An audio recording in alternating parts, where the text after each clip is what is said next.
হাটহাজারী উপজেলা বঙ্গবন্ধু সৈনিক লীগের পক্ষথুন হাটহাজারী উপজেলা পরিষদের নবনির্বাচিত চেয়ারম্যান চট্টগ্রাম উত্তর জেলা আওয়ামী লীগের সাবেক যুগ্ম সাধারণ সম্পাদক হাস ইনুস গনি চৌধুরীরে ফুলের শুভেচ্ছা ও ক্রেস্ট প্রদান করে সংগঠনের বিভিন্ন নেতৃবৃন্দ সকলের মাঝে উপস্থিত আছিল সংগঠনের সভাপতি নজরুল ইসলাম, সিনিয়র সভাপতি জাহেদুল হক রানা, সহসভাপতি লোকমান সুটন, সহসভাপতি তৌহিদ, সহসভাপতি মোহাম্মদ মহসিন, সাধারণ সম্পাদক মোহাম্মদ সাফাতুল ইসলাম বাবু, সাংগঠনিক সম্পাদক মোহাম্মদ ইমরান হোসেন, প্রচার সম্পাদক মিন্টু, ত্রাণ ও সমাজ কল্যাণ বিষয়ক সম্পাদক আজিজ, সদস্য লোকমান, বাবু, আরিফ সহ বিভিন্ন নেতৃবৃন্দ এ সময় উপস্থিত আছেন।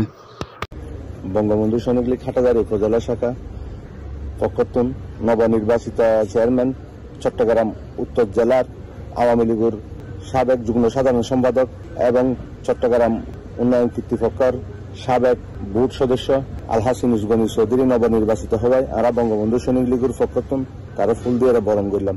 হাটহাজারীর সার্বিকভাবে সার্বিক উন্নয়ন আর বঙ্গবন্ধু সৈনিক লীগের সভাপতি জনাব নজরুল ইসলাম চৌধুরী ওর নির্দেশে আমরা ব্যাপনী উপস্থিত হই। ইনুস ভাই হাটহাজারী উপজেলার আগে যে যারা আছিল চেয়ারম্যান যারা যেটুকু জিয়াতুন ডাবল উন্নয়ন গইতার ফান আর আশা ব্যক্ত করি। ইনুস গনি চৌধুরী উপজেলা চেয়ারম্যানকে ফুল ও ক্রেস্ট দিতে এসেছে।